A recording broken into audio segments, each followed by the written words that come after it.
Herod, Magi from the east came to Jerusalem and asked, "Where is the one who has been born King of the Jews?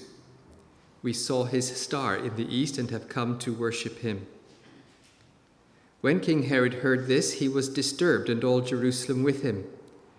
When he had called together all the people's chief priests and teachers of the law, he asked them where the Christ was to be born. "In Bethlehem in Judea," they replied, "for this is what the prophet has written. But you, Bethlehem, in the land of Judah, are by no means least among the rulers of Judah, for out of you will come a ruler who will be the shepherd of my people Israel." Then Herod called the Magi secretly and found out from them the exact time the star had appeared. He sent them to Bethlehem and said, "Go and make a careful search for the child. As soon as you find him, report to me so that I too may go and worship him." After they had heard the king, they went on their way, and the star they had seen in the east went ahead of them until it stopped over the place where the child was. When they saw the star, they were overjoyed. On coming to the house, they saw the child with his mother Mary, and they bowed down and worshipped him. Then they opened their treasures and presented him with gifts of gold and of incense and of myrrh. And having been warned in a dream not to go back to Herod, they returned to their country by another route.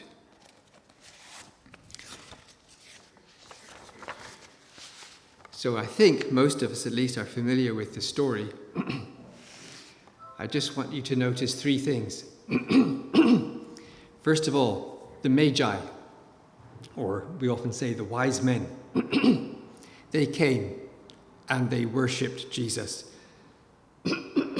Sorry.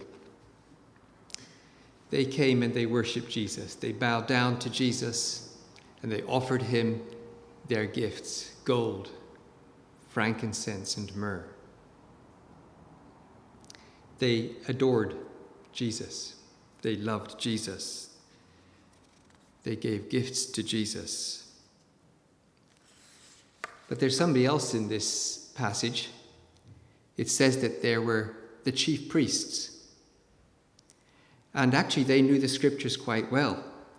They looked it up and they knew where the child was to be born. In Bethlehem of Judea, they said. They knew he was the promised Messiah. In that verse, it also talks about how he would be a shepherd, and we had that song referring to Jesus as the shepherd. So the chief priests knew the story. They knew the scriptures. They knew the promise. But did they go and worship Jesus? No. There was a sense in which they knew the truth, but they couldn't care less. Or they ignored it. We don't really know exactly how each one felt. But they were in the church, in the synagogue. They knew the scriptures, but they didn't worship Jesus. And then the third person in this passage was Herod.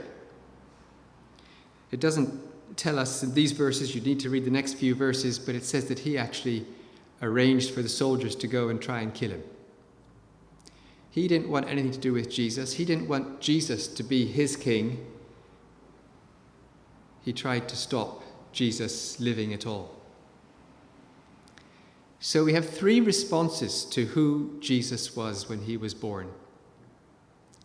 The Magi, the wise men who went to worship him. The chief priests, who knew all about him, even more than the wise men.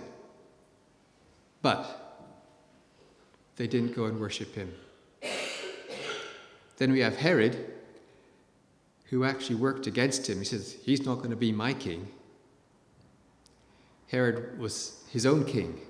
He was his own boss. History says that Herod actually was quite a popular king because he did lots of good things in